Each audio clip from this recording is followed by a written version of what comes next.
恭请大德圣听，为此法会及一切众生，请转妙法轮，教导我们如何了生脱死，离苦得乐，顺正无生。Will the Shankar with great virtue, out of compassion, for the sake of this assembly and all living beings, please turn the wonderful Dharma wheel to teach us how to live suffering and attain bliss and end birth and death, and quickly realize non-birth. Namo tassa bhagavato arahato samma sambuddhassa. Homage to the blessed, noble, and perfectly enlightened one. Namo sadanto suchetoye alahati sanmiao sanputoche. Wu shang shen shen wei miao fa, bai qian wan jian nan zao yi. 我今见闻得受持，念解如来真实义。Supreme and wondrous Dharma, subtle and profound, rarely is encountered, even in a billion eons. But now we see and hear it and accept it reverently. May we truly understand the Buddha's actual meaning.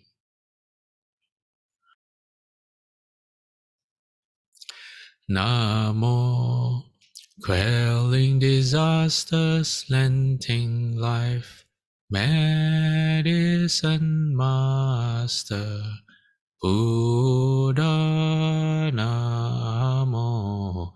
Quelling disasters, lengthening life, medicine master, Buddha Namo. Quelling disasters, lengthening life, medicine master, Buddha Namo. Quelling disasters, lengthening life, medicine master, Buddha Namo. Quelling disasters, lengthening life, medicine master, Buddha Namo.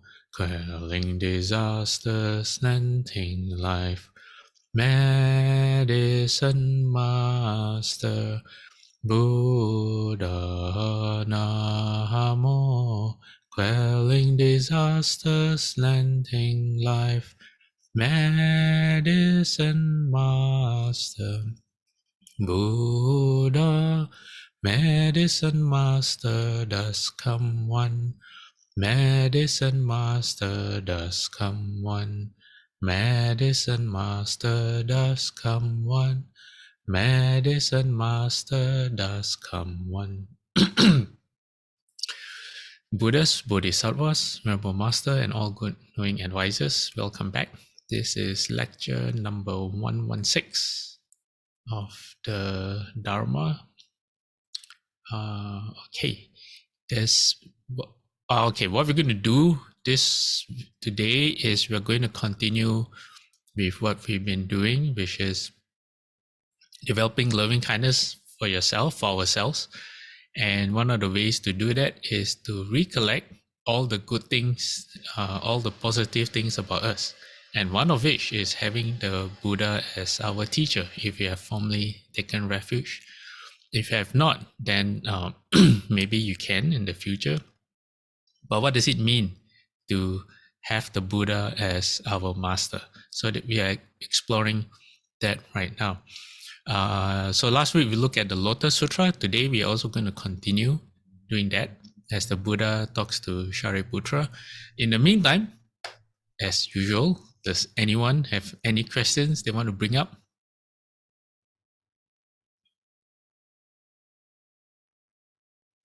You can type into the chat box. Okay, I'm going to advance the slide. Okay, I'm just going to get into it for today. So this is the Buddha speaking to Venerable Shariputra. Buddha says, Shariputra, you should know that in the past I vowed to lead the multitudes to be identical to me. That vow made long ago has now been fulfilled. Teaching all living beings, I have led them onto the Buddha's path. If I were to teach only the Buddha's path to every living being I meet, those lacking wisdom would be confused. In their perplexity, they would reject the teaching. I know that those living beings who have never cultivated good roots, who cling firmly to the 5 desires, become afflicted by delusion and passion. So here the Buddha talks a bit about good roots. So there's an excerpt from Shufu. Okay, Ron has a question. Is requesting Dharma a form of giving? Yes.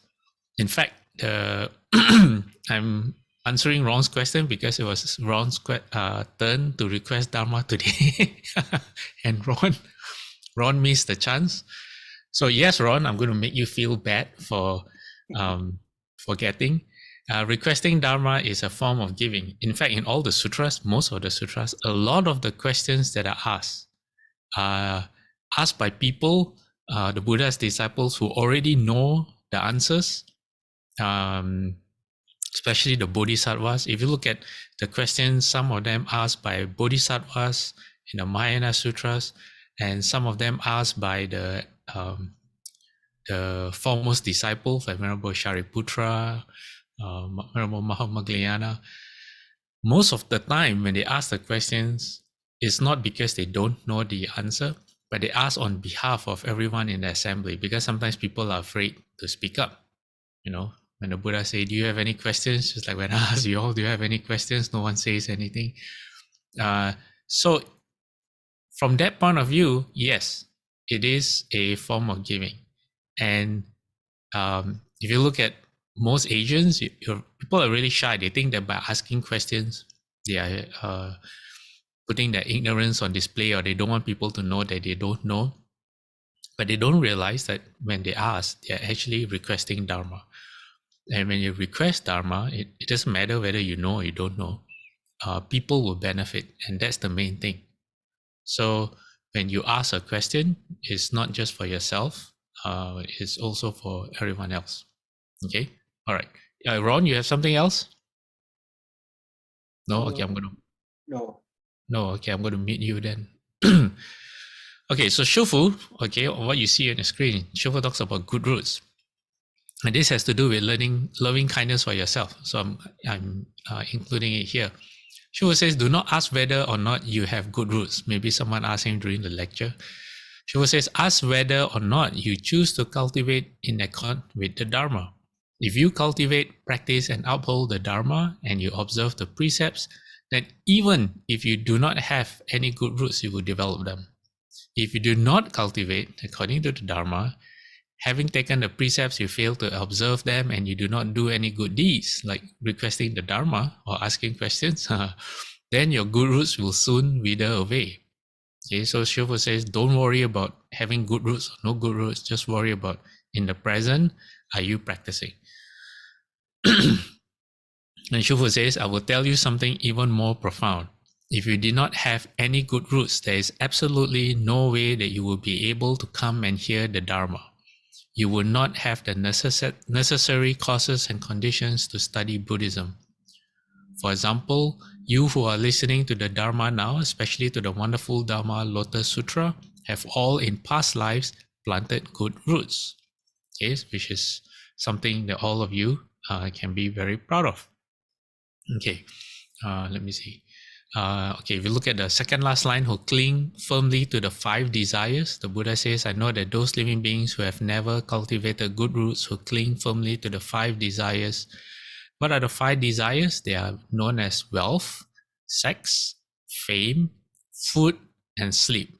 Okay, wealth, anyone who wants money, sex, fame, food, and sleep. These are also known as the 5 causes of the hells, or the 5 chains of hells, because you have too much of them and you forget about everything else. That's what happens to you. Okay. Moving on. Because of all their desires, they fall into the 3 lower realms. This is because of the five desires. Revolving on the wheel of the 6 destinies, they experience abject suffering. They assume fetal forms. Life after life, they continue to grow. With scant virtue and few blessings, they are beset by scores of sufferings. Entering the dense forest of wrong views, views of existence, non-existence, and others, 62 of them in all, they take these views as their premises. Deeply attached to non-ultimate practices, they cling to them firmly and cannot let them go. Okay, let's break this down. First, the 3 lower realms are the hell realm, the realms of hungry ghosts, and the realms of animals. And then the 6 destinies, okay, the 6 destinies include those 3 lower realms, as well as the realms of asuras, the realms of humans, and the realms of heavenly beings. And we covered that before, all the different heavens. Actually, we stopped at the first Brahma heaven, because to get there, you have to practice loving kindness. And that's why we have come to, actually to get there, it's not just loving kindness, I'm sorry, you practice the 4 Brahma Viharas. So which is why we have taken a detour for the next maybe a month or 2, and the last few 2 months, to explore the Brahma Viharas, which is loving kindness, which is what we're doing now. Then we have sympathetic joy in front of us. We have compassion, and followed by equanimity. All right. Okay, so when the Buddha talks about the dense forest of wrong views, and he's very specific, he says 62 of them in all. Okay, if you are interested in what wrong views are, there's a sutra called the Brahma Jala Sutta. There are 2 suttas by the same name. Okay, both are known as Brahma Jala, and I've mentioned this before. Jala means net, so Brahma Jala means Brahma's net. One of them, the Mahayana Sutra, is about the Bodhisattva precepts. And then the other one, the Brahma Jala Sutta, which is in the Pali Canon, is about these 62 wrong views. So altogether, the Buddha outlines what are the 62 wrong views. Shufu explains it this way. Shufu says, first, you get someone who doesn't know anything. Okay, they have too much time on their hands, and then they start to think. They start to think about, say, like form, because this has to do with the 5 skandhas. So they take form, because why? Form is the easiest. Form is your body. They say form is great because the world, right? The physical is great. But I am small, so I am within form. So you are contained within form. So that's the first wrong view, or the first premise of creating a wrong view. What's the second one? Form is small and I am great. So you think you're greater than form. So you think form is inside you. Sometimes you can get to this mistaken state if you meditate a bit, and then you, you feel different, and you think all this is true. The third one is I am what is apart from form. That means you are not form, you're not your body. And the fourth one is the opposite. You think you are the body, form is me. So you get these 4 ways of stupidly figuring out things. So you get these 4 ways, and then you have the 5 skandhas, which are your form, feeling, formation. I always keep forgetting the 5 skandhas. Okay, you can look it up on Google, the 5 skandhas. And consciousness makes up 5. 5 times 4, you get 20. And then when you have 20, you have the past, the present, and the future. The 3 time periods, or non-existent time periods, you get 60. Okay? And then you get 62 by adding the extreme of eternalism and annihilatism, or existence and non-existence. For example, what happens to you after you die? Is there a soul that keeps on going? That's eternalism. If you say what happens after we die is that there's nothing going on anymore, that's it, and it's annihilatism. So all this makes up 62. So if you look at the Brahma Jala Sutta, it explains like speculations about the past, there are 18 views, and then speculations about the future, there are the remainder views that make up 62. And then it's very, how you say, some of it can be interesting, like the one I shared before about how the Brahmic religion came about. It's because a monk, it's because a god from the Brahma realm passed away, came back to earth as a human being, became a monk or became a mendicant, meditated, got a bit of success, very small success, which meant that he could recall his past life, and his past life was a god in the Brahma realm. Then he realized, oh, I used to be a god in the Brahma realm, and there's Lord Brahma who is the creator of everything, and then he starts spreading what he knows, and that's how the Brahmic religion came about. So that's one of the wrong views, actually, and that's considered in between. Let me see, in between is partial eternalism, if I'm not mistaken. Yeah, that means he says that we are all not eternal, but Lord Brahma is eternal. That's kind of the view that you get. It's a wrong view. Okay, moving on. Arrogant, they brag of their loftiness. Generous with flattery, their hearts are insincere. Throughout 10 million kotis of eons, they never hear the Buddha's name, nor do they hear the proper Dharma. Never hear the Buddha's name doesn't mean, it can mean literally not hearing the Buddha's name, or it can also mean there are a lot of people in this world, they hear the word Buddha or they hear the word Dharma, and it doesn't mean anything to them at all. You know, they just hear the word and that's it. It doesn't affect them a single bit. And Buddha says, such people are difficult to save. Therefore, Shariputra, I will devise skillful means for them, teach them various ways to end suffering and guide them to nirvana.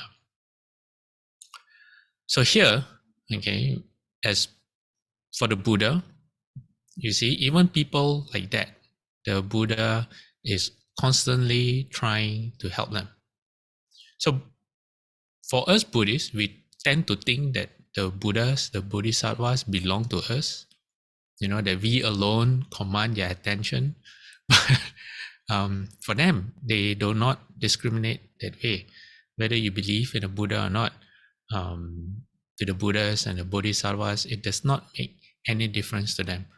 All they see are living beings who are suffering. In fact, even if you think that you, how you say, a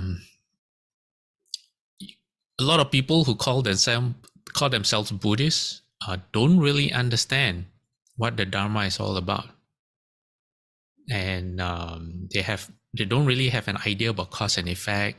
They hold on to the wrong views of they don't understand what are wrong views. For example, like the skandhas, the body is not them.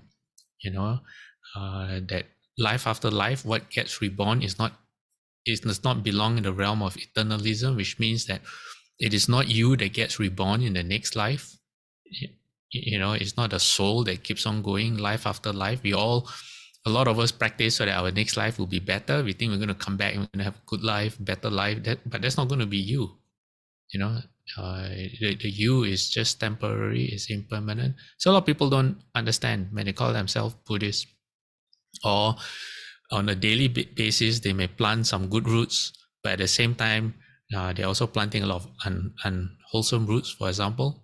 So the Buddhas and the Bodhisattvas don't belong to us. They see all living beings as equal.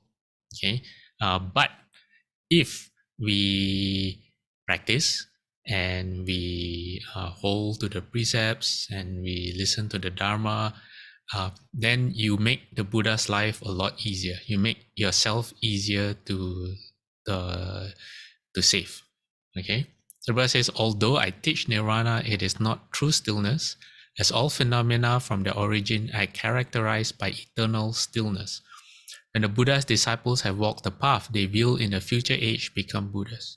So what Shufu says about nirvana and not true stillness, this nirvana that the Buddha teaches is the one that the Buddha teaches to the sound hearers or Shravakas, those that want to end birth and death. So Shufu says nirvana is the wonderful Dharma that neither comes into being nor ceases to be. In fact, it is a state. It is a state of being. So that's why they say that the nirvana of the arhats is equal to the nirvana of the Buddha. It is true. But Shufu says this Dharma taught for the benefit of those of the two vehicles is not the genuine Dharma of ultimate stillness. There is yet more to come. Yeah, so although the nirvana is neither coming to being nor ceases to be, it is not ultimate stillness yet.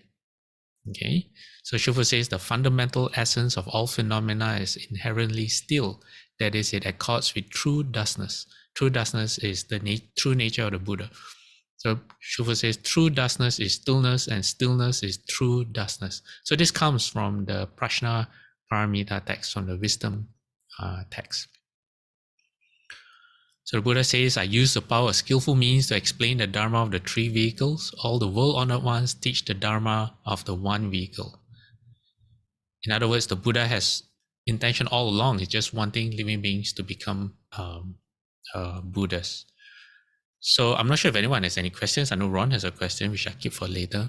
Don't worry about the details.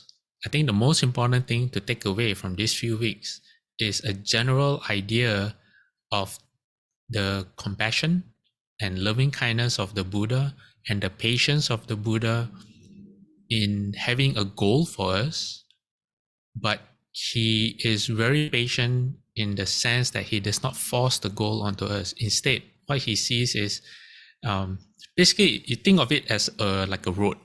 Okay. Snake and ladders. Yes. Think of it like snake and ladders. I hope all of you understand what snake and ladders are, because in the past when I was growing up, before all this before handphones and all that, we used to play board games, and snake and ladders was a favorite game of mine.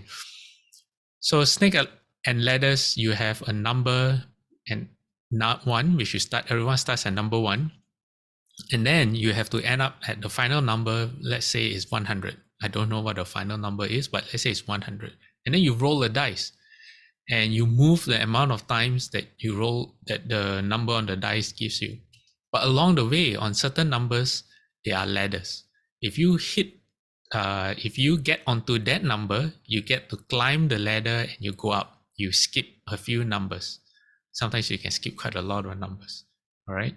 But then if you're unlucky and you land on the head of a snake, then you slide down to the tail of the snake and you go backwards. So that's called snake and ladders, right? Okay, so what the Buddha does is the Buddha sees all of us as on this path, on this numbered path. And some of us are very new. We have no good roots. So we are all at the maybe number 1 to 10. Some of us are in the middle, some of us are higher up, but because we are not stable yet, sometimes we can fall. But also with the Buddha's help, if we try really hard with the Buddha's help, he can get us onto ladders as well. Something like that. Maybe that's not a very good analogy, but as we go on, maybe that will make more sense. So Buddha says, now all of you assembled here should cast your doubts aside. The words of the Buddhas do not differ. There's only one vehicle, not two. Throughout countless eons in the past, innumerable Buddhas attained nirvana. Billions of kotis of them, their number beyond calculation. World-honored ones such as this employed various conditions, parables, and the power of countless skillful means to explain the characteristics of all phenomena. Okay, let me see. Do I have... Okay. Moving on, he said, furthermore, all Buddhas know the deep desires in the hearts of gods, humans, and all other beings throughout all the worlds. They use different expedients to help reveal the supreme truth.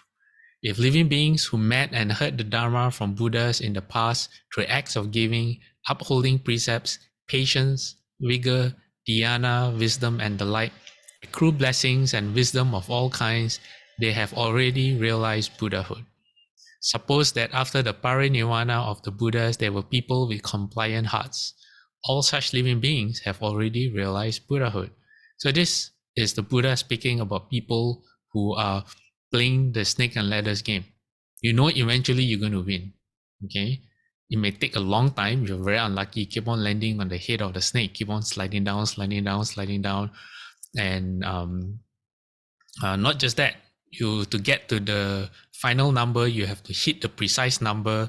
If not, you have to move back. Let's say you need 3 steps to get to number 100 and end the game, and you roll a 6. Then you have to go forward 3 steps and go backwards 3 steps. So you still haven't gotten to your goal yet, right? Okay. So from the Buddha's point of view, you are already playing the game. It may take you a very, very long time, but eventually you're going to become a Buddha. Okay. And how do you explain this? So last week, I tried. I talked about like if you plant a seed, a tree will grow if the conditions are right. And I gave examples of like maybe a child visiting a hospital and you as the parent seeing the effect on the child, and you realize that, oh, I think I've just planted the seed for my child to perhaps become a doctor. And when he becomes a doctor, you can say, well, I remember the moment it all began. So between the planting of the seed and the result, there is not much difference, right? Okay. There's a better way. Excuse me. There's a better way to explain this. Okay. So the next few slides, we'll talk about simultaneous cause and effect, because all of you are planting the causes right now. You may not be able to see the effects yet because we are still conditioned. But part of the Lotus Sutra is having confidence in what you're doing. The Buddha wants you all to feel that you're on the path. You're already playing the game. Okay, you're already playing the snake and ladders game. So all you need to do is just try your best. As long as you try your best, the Buddha will also try his best to get you on all the ladders. Okay, get you on the ladder so you can skip a few numbers. So to have a bit of confidence, I'm going to go through the next few slides that talks about simultaneous cause and effect. You don't have to understand, okay? And if you don't understand, it's okay. Don't ask me to explain because I don't fully, okay, I understand the meaning, but I don't understand it in such a way that I can explain, which means I don't understand it very well, okay? I just, yeah. So, okay, let's go together and let's find out. Okay, so Shufu says, suppose they go into Buddhist stupas or Buddhist temples. All they have to do is say one sentence, homage to the Buddha. Because of that single recitation, they will ultimately realize Buddhahood. Why is this? It is because a journey of 1,000 miles begins with a single step. If you want to travel 1,000 miles, where do you begin? You begin with the first step. Having taken that first step, you can travel 1,000 miles. Alternatively, one could say the perfect interpenetration of the myriad virtues begins with the first thought. If you wish to become a Buddha, you plant the Buddha seed in your first thought, then in the future you will reap the fruition of Buddhahood. So this is what Shifu has to say. So the words perfect interpenetration, that's very important. Okay, hold that in your thought. Perfect interpenetration, because we're going to come to more. So what's next is I have this text called Tu Shun's Meditative Approaches to the Huayan Dharma Dhatu. Okay, it's a commentary. And in this commentary or study of the commentary, it says codependent origination. Okay, what is codependent origination? Is the 12 links of 12 conditioned links, sorry. It says, especially in the Mahayana Huayan understanding, Huayan is Avatamsaka understanding, refers to the fact that all dharmas are simultaneously the cause and the effect of all other dharmas. So we are all conditioned, all interrelated. Therefore, codependent origination is a synonym for emptiness, because to be caused by everything else is to be empty of self-causation.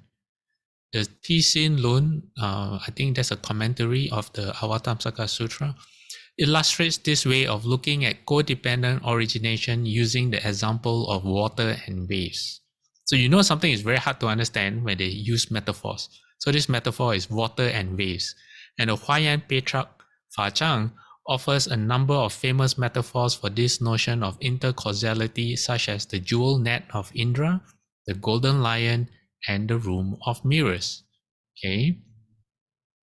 For instance, in his commentary on the Huayan Fa Jie, Guanmen, Zhongmi describes Fa Zhang's metaphor of the room of mirrors in the following way. If one uses the metaphor of the mirror and the lamp, it is as if one places a mirror at each of the 4 sides and the 4 corners, altogether consisting of 8 mirrors. However, moreover, mirrors are also placed above and below to make 10 mirrors in all. These are 10 directions. In the middle is placed a single lamp. Each of the 10 mirrors mutually enters the others, just as when a single mirror is encompassed by the other 9 mirrors, it already accommodates the 9 within itself. So they just all reflect one another. It says this somewhat psychedelic vision of the world as composed of events and objects, all of which are interpenetrating and being interpenetrated by other events or objects, is beautifully the Buddha's description of his experience while under the Bodhi tree. Still deeply meditating, as elaborated on at great length in the Avatamsaka Sutra's description of worlds within worlds within worlds. Okay, so you may not, I hope you understand.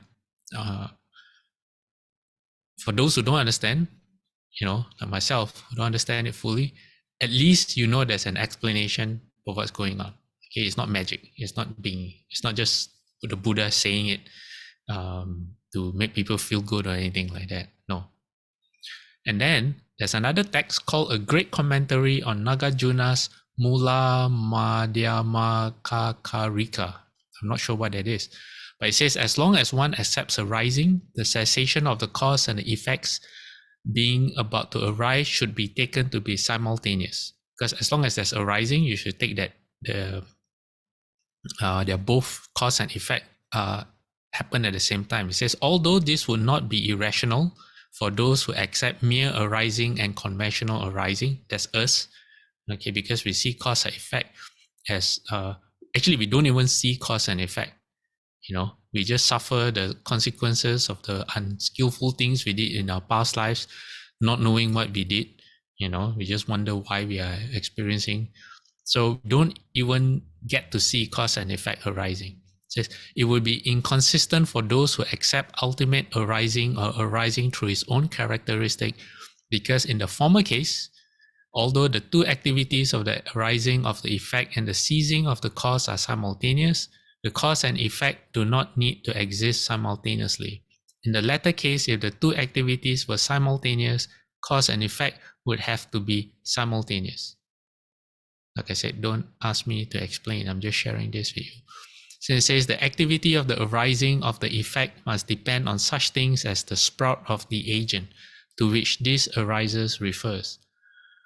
Therefore, these are the dependent one and that on which it depends. If the dependent and that on which it depends existed ultimately, it would not be tenable for them to have different essences. Therefore, since activity always needs a basis, even at the time when the sprout is about to arise, sprout meaning to the karmic seed, the cause, sprout is about to arise, the sprout would have to be already there as the basis of the activity of arising. It will follow that the cause and effect will have to be simultaneous. There, easy to understand, right? Okay. How can the Buddha tells us this? Okay, that we are already Buddhas. Okay, it's because the Buddha has something called the 10 powers of the Buddha. What are the 10 powers of the Buddha? Buddha knows what is possible and what is not. For example, okay, what is possible and what is not. The Buddha knows that it is impossible for 2 wheel-turning kings to appear simultaneously in the world at the same time. Why? Because the answer is a world-turning king, he has no rival, there's no peer, no one can match him. So there's no such thing as 2 wheel-turning kings happening at the same time. Yeah. And the Buddha also knows that it is impossible that the unwholesome action of body, speech, and mind will result in a pleasant result. What does it mean? It means that if using the analogy of a garden, okay, and planting karmic seeds, all right, if you plant the seed of an orange tree or an orange plant, you cannot hope to get anything else other than an orange tree. It doesn't work that way. Okay, that's why they say karma is fixed. Karma cannot be altered. That's what it means. If you plant a chili plant, that's what you're going to get. You plant tomatoes, you're not going to get watermelons. That's impossible. But okay, having said that, it doesn't mean that when you undergo the effects of the past karma, you are bound to suffer. Your reaction is fixed. Okay, so you may have planted certain seeds or certain causes in the past, but how you react to them is based on your present. So the more you practice, the more patience you have, the more loving kindness you have, the more compassion you have, the more you see other people as just as important or more important than yourself, their well-being, then when things happen to you, you don't suffer as much or you don't suffer at all. The Buddha says this in the sutta called the Salt Crystal Sutta. So the more you practice, the less your past karma is able to have a strong effect on you. So that's very important. Okay, karmic seeds cannot be changed, but you can change yourself and how you react to your past karma. And that makes all the difference. Okay, all right. Second one, I'm not going to go through all of this. Okay, I'm just going to read it. The Buddha knows the results of all actions with possibilities, meaning whatever you do in the past, the Buddha knows whether it has taken place or not yet taken place or when it will take place. The Buddha knows the various dispositions or aspirations of beings or living beings, like whether you love fame or you love generosity, whether you like being a monk or you like being a nun or you like wisdom or you like to study the sutras. All these the Buddha knows. And then also the Buddha knows who has the potential to be a first stage arhat or second stage arhat, or you don't have the potential at all, or when it will happen. Let me see what else is relevant. Number 5, the Buddha knows the superior and inferior qualities of all beings. Number 6, the paths to all destination, all the states of existence and nirvana. So within samsara, no matter what happens, the Buddha is familiar of anything that can happen within samsara. The Buddha knows all the past births, not just of himself, but of you as well. So the Buddha knows you better than you know yourself because he can see all your habits. The Buddha knows, number 9, passing and rebirth of beings according to their karmas.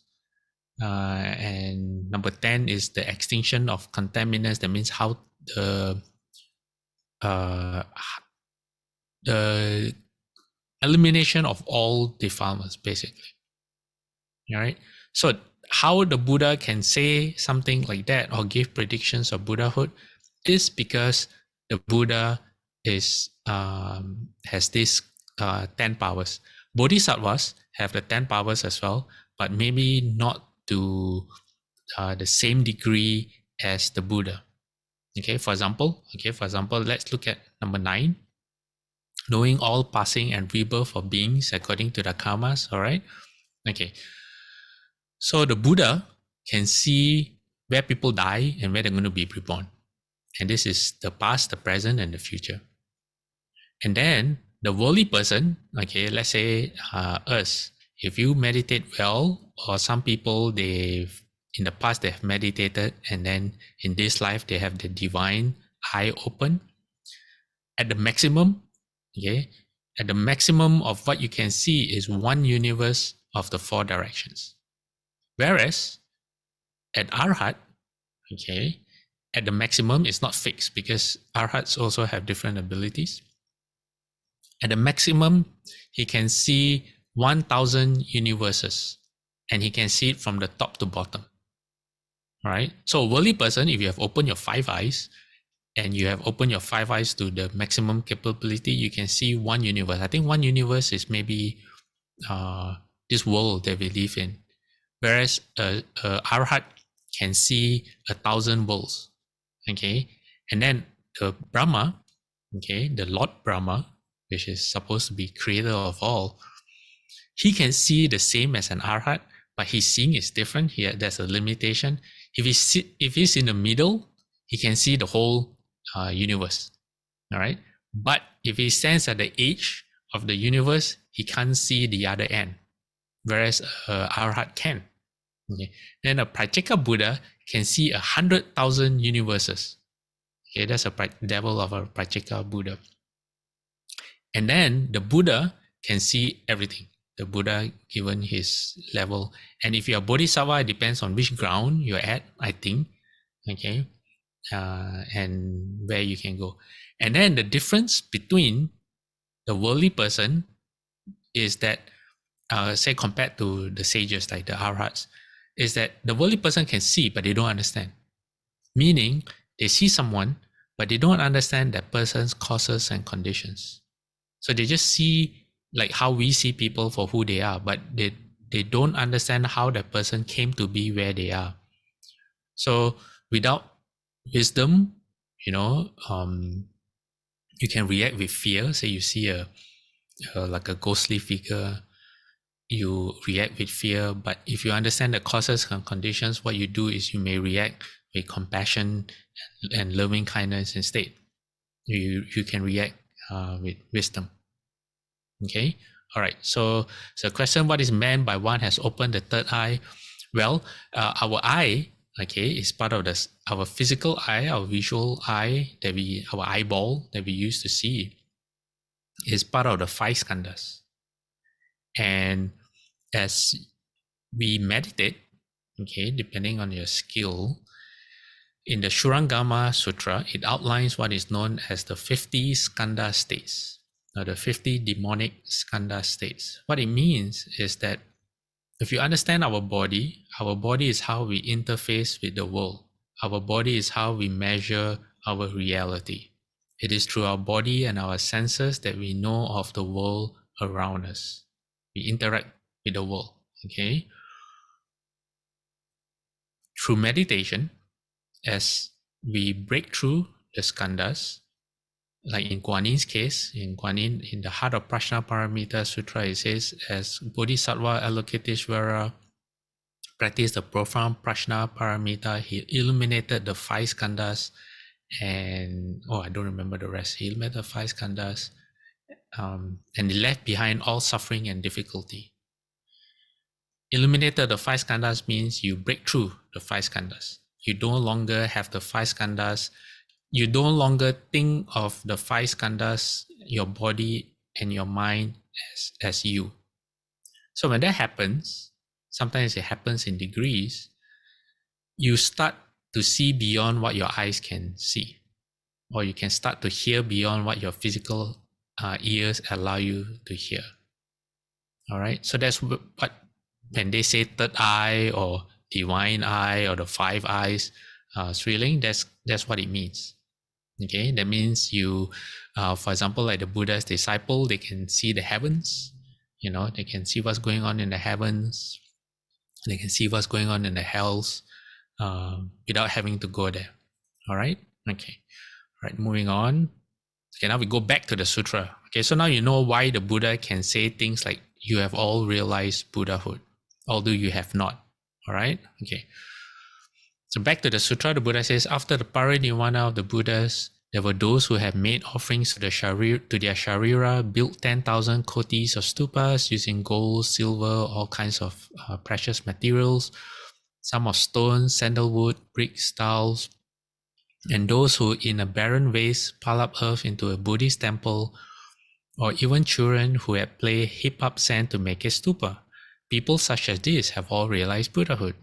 People who, for the sake of the Buddhas, created various images sculpted with myriad characteristics have all realized Buddhahood. And the Buddha talks about how different ways this can happen. Even you paint colorful images of the Buddha, or you have children who say, even with just a fingernail, You draw images of the Buddha. All these people, so this is the key, right? People such as this gradually accumulating merit and perfecting great compassion have all realized Buddhahood. So you have to gradually accumulate merit and perfect your compassion to be great. Then in the end, you will realize Buddhahood. So there's still cause and effect. The Buddha can reveal this in the Lotus Sutra because the people listening are not at risk of taking this to seem as if it is magic.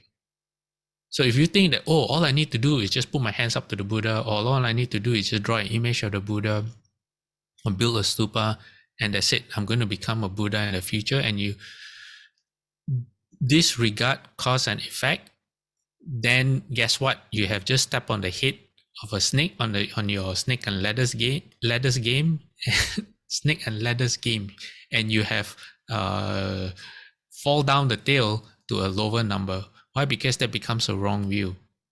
You still cannot disregard cause and effect. All right. But if the Buddha had taught this in the beginning, then people who did not have the right faculties may have totally misinterpreted the Buddha's meaning. All right. Okay.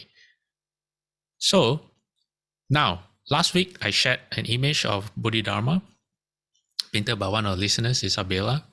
Today I'm going to share in the Lotus Sutra what Shufu says are the merit of making Buddha images and statues, because you're bound to have the opportunity at least once, I hope. So these are the 10 things, I'm not going to go through all of them, that you can create for yourself. These are the seeds that you plant when you make Buddha images and statues. Okay. But again, it is not magic. Think of it this way. Anyone who can do something like this, they're already predisposed in themselves to be, let's say, Buddhist friendly already, or to take on the practices. You're not going to get a random person, who doesn't believe in a Buddha who's ever going to do something like this. Why? Because they don't believe in it, right? Okay, so someone who can do this, they are already in the game. They're already playing the game. They're already rolling the dice. But, okay, so I have to share what Bodhidharma has to say. Bodhidharma says the sutras of the Buddha contain countless metaphors.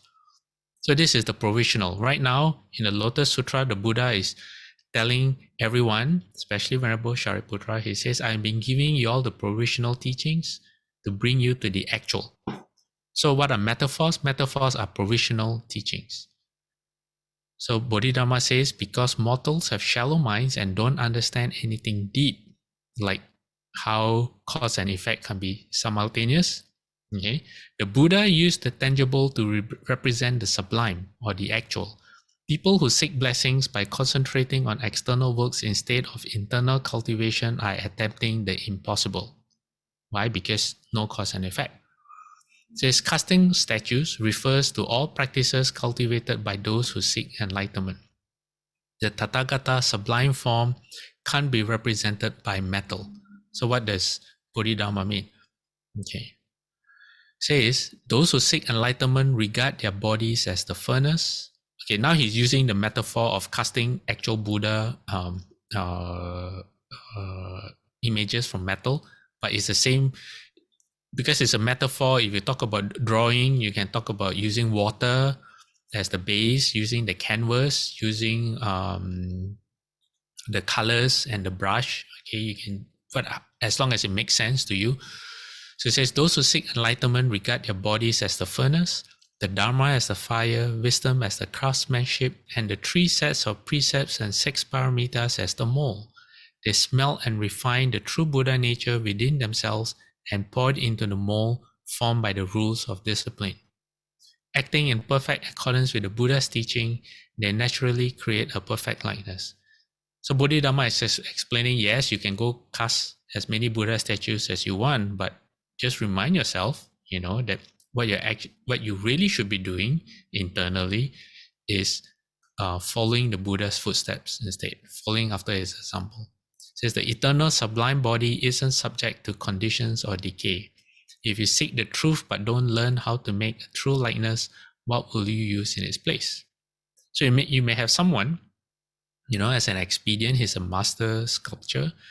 Then you, if you're the Buddha, you praise his work, make him very happy. Then you commission a piece. You say, "Oh, I want a image of the Buddha," and because you are such a great sculptor, I'm sure you can do very good work. So this person, seeing that you believe in him, he doesn't want to disappoint you, and then he starts doing research on who the Buddha is, and he finds a sutra. There's actually a sutra that talks about the dimensions of the Buddha and how where the dimensions come from. Then there's a sutra on the 32 hallmarks of the Buddha and how each hallmark has to do with the Buddha accumulating merit and virtue over countless lifetimes, and then slowly he plants the seed of future Buddhahood. So that's how it works. Okay, all right. Then the Buddha goes on to say, should people in stupas or temples have made offerings with a reverent heart of flowers, incense, pendants, or canopies to jewel or painted images? Or should they have presented offerings of wondrous sounds by asking others to play music, etc., etc., or chanted even one note in praise of the Buddha's virtues? They have all realized Buddhahood. Excuse me. If people with scattered minds gave but a single flower as an offering to a painted image, they will eventually see innumerable Buddhas.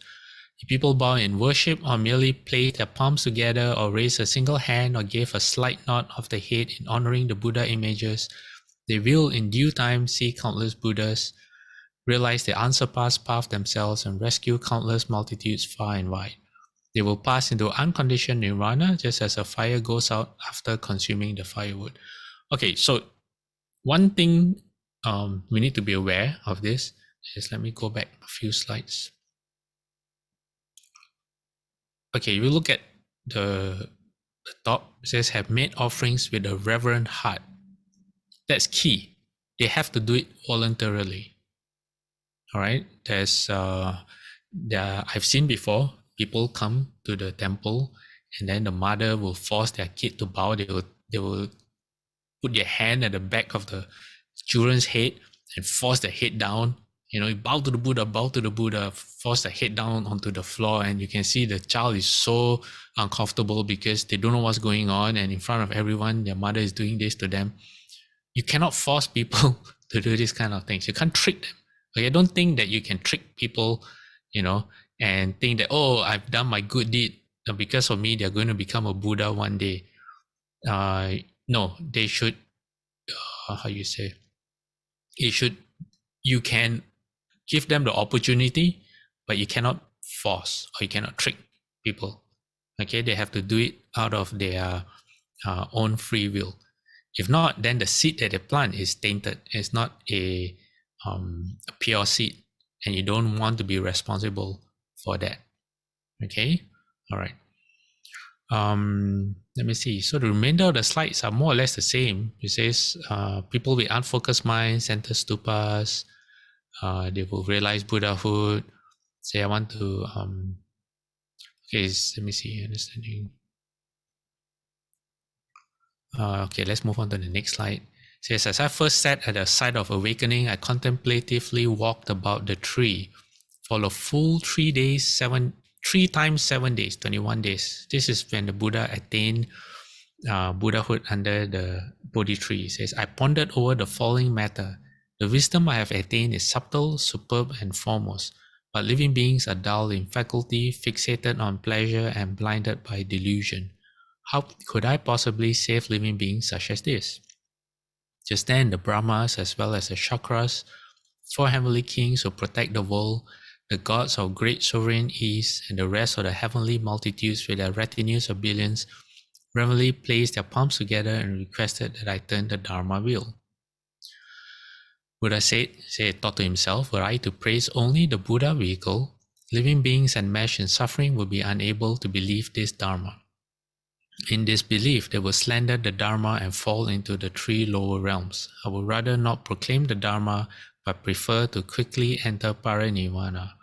Then I recalled the powerful, skillful means utilized by the Buddhas of the past. The path that I have now attained should be taught through the three vehicles. When I thought of this, the Buddhas of the 10 directions appeared before me. In one pure voice, they reassured me, saying, "Excellent, O Shakyamuni, foremost guiding master. Having attained this unsurpassed Dharma, you follow the precedent of all Buddhas to employ the power of skillful means. For the sake of all classes of living beings, we expounded the three vehicles. Those of little wisdom who delight in lesser Dharma would not believe that they could become Buddhas. For this reason, through skillful means, we taught various attainments. Although we taught the three vehicles, it was only for the sake of teaching bodhisattvas." So basically, like I used the example, you come from a place, say a village, a lot of children, and you want them all to become doctors so they can go around the world helping people cure illnesses and sickness and giving them a better life. But because they're very young, you can't just say, "Oh, you have to study for the rest of your lives." They're 5 years old, they're 10 years old, they're 12 years old. You can't tell them that they have to study longer than they've been alive and to become doctors. They won't understand what you're saying. They won't appreciate all those things. So what you do, you introduce sports to them, you introduce schools, you have to teach them how to add 1 and 1 equals 2. You have to teach them biology, but before you do that, you have to prepare them, prepare them to go to university and then to study medical school. So it takes a lot. It takes a lot to fulfill your goal to make them all become doctors. Which let's just because it's a metaphor, it's the ultimate thing anyone can do. Okay, then when they're doctors, they're free of all suffering. They're always happy. They don't have to worry about money anymore. They can cure all illness. So the job to do that is tremendous because you're not dealing with one person. You're dealing with a lot of people, and they're all different. And not all of them believe in you. Most of them don't care about you at all. They see you, they run away. So you build schools for them, you create programs for them, you take them to the zoo because they need to learn about animals, but they don't want to learn it from textbooks. And you do it, why? Because of your great loving kindness, your great compassion, because you have done it for yourself before, and you know this is the best thing anyone can ever have, and that's what you want for them. They don't have to believe in you. You don't care about that. But because you see them, you see yourself as responsible for them. That's what you're willing to go through in order to help them in the end, for them to come up with the thought that they want to become doctors. So it's like the greatest magic trick ever played. It's the greatest reveal ever. You guide them without them realizing that they are being guided, and then one day they come up with the great thought, "Oh, I want to Faputi sin. I want to resolve upon Bodhi," and it's all thanks to you, and you don't even need the credit. You don't even need to know that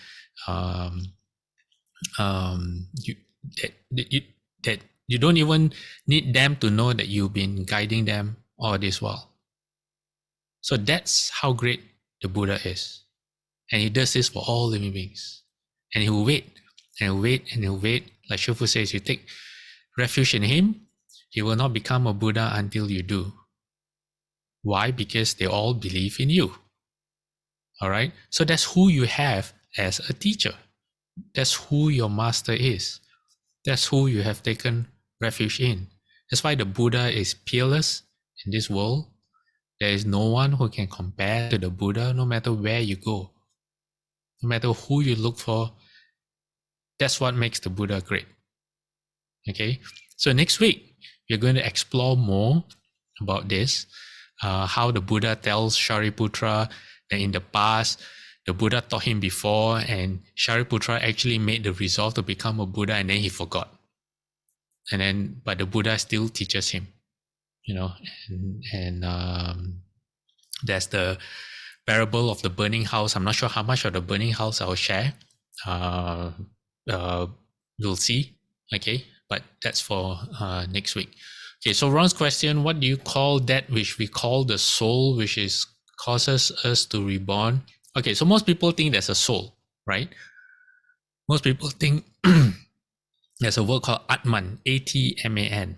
In Sanskrit, that means soul. So people think there's a perduring soul that goes on life after life. And that's a wrong view, because it makes you hold on to who you are right now, because you think you're going to happen again. But when you get reborn, it's not you. Just like how in this life you get reborn, who were you in the past? You don't know. Do you care? No. It doesn't make any difference. Do you remember anything? No, you don't. So the next you is not going to remember anything at all. It's not going to be you at all. It could be, it's not going to be your name. It's not going to be your face. It's not going to be same race. Depends. It might be in a different country. It might be you might not even be human. Let's put it this way. Okay, you might not even be human. So what actually happens is, if you look at little children, they have all different habits, right? If you're fortunate enough, or you have any experience dealing with children, maybe 5, 6, 7 years old or younger, before they develop the ability to start to adjust themselves, when they're still very raw, they all have very, very different personalities. Some are very nice and caring. Some already don't like to share things. Some spontaneously share. They're all different. That is what takes over. Your your habits. Your habits are what carries over, not you. So some people are more patient. Some people are this and that. That's what carries over. Some things are going to be fixed, like your body. When you're born in your next body, there's a certain kind of karma that produces a fixed result. Like the family you're born in, the race, how intelligent you are, your faculties, whether your body is complete or not complete, those are fixed. Then there are some that that forms your personality. Yeah, but it's not you. Okay, don't make the mistake of thinking it's going to be you. It's just someone who, say, is more predisposed to patience, someone who's more predisposed to the Dharma, for example, someone who's more predisposed towards science or to helping people. Those kind of traits get carried over. So who you want to be in, one of the things about cause and effect is who you want to be in the future is who you try to be now. So Ron, I remember Ron has a question about faking it till you make it. Yes, you start to plant those seeds until it becomes you, until you embody it. So let's say you have no patience. Okay, you're someone who always gets upset. So Isabella has a question: will talents carry over? Yes. Yeah. Certain things like musical talent, artistic talent, all those talent in meditation, all those things get carried over. So what was I saying? Before I answer the question, can someone remind me what I was just saying? I got distracted. You were faking it until you make it. Yes. Okay. Was that it? Okay. Anyway, so the practice. Okay. So yes, if you don't have patience, all right. Yeah. If you don't have patience, and everything upsets you, but then you learn about the Dharma and you start learning about patience, at first it's very, very difficult. Why? Because every time you encounter a new situation, your seeds from the past are all about you getting upset. Why is that person so stupid? Why can't they do things right? And then you get upset. But once you force yourself, because that's what you have to do in the beginning, to learn to apply patience, every time you think about patience, you're planting new seeds until eventually you catch yourself half the time. Why? Because of all the seeds that arise, half are about patience, half are about your old self. Then you keep on planting new seeds of patience until it becomes you, until it becomes a new habit. So you have more seeds of patience than non-patience anymore. All right. So whenever something happens, your seed that arises is one that carries patience. Okay, I'm giving a very, very simple analogy, but it's accurate, but it's very simple.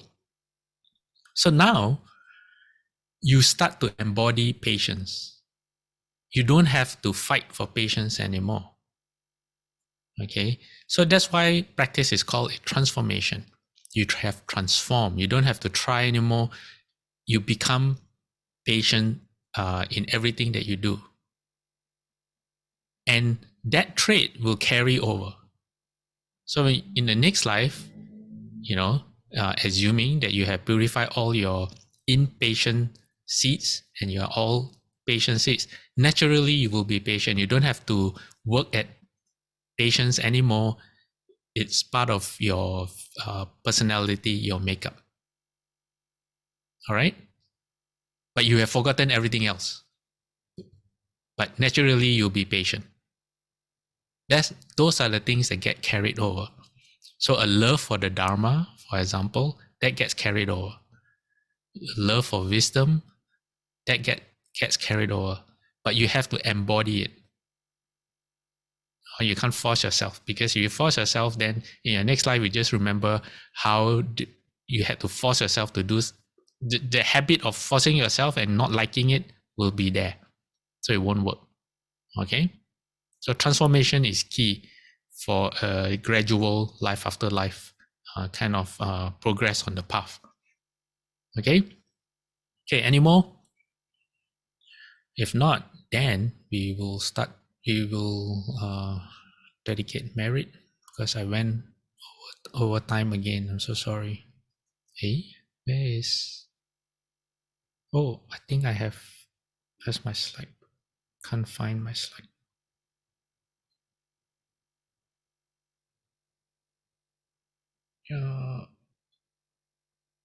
Okay. Let's do dedication of merit. May every living being, our minds as one and radiant with light, share the fruits of peace with hearts of goodness, luminous and bright. If people hear and see, our hands and hearts can find in giving unity. May our minds awake to great compassion, wisdom, and to joy. May kindness find reward. May all who sorrow leave their grief and pain. May this boundless light dispel the darkness of our endless night. Because our hearts are one, this world of pain turns into paradise. May all become compassionate and wise.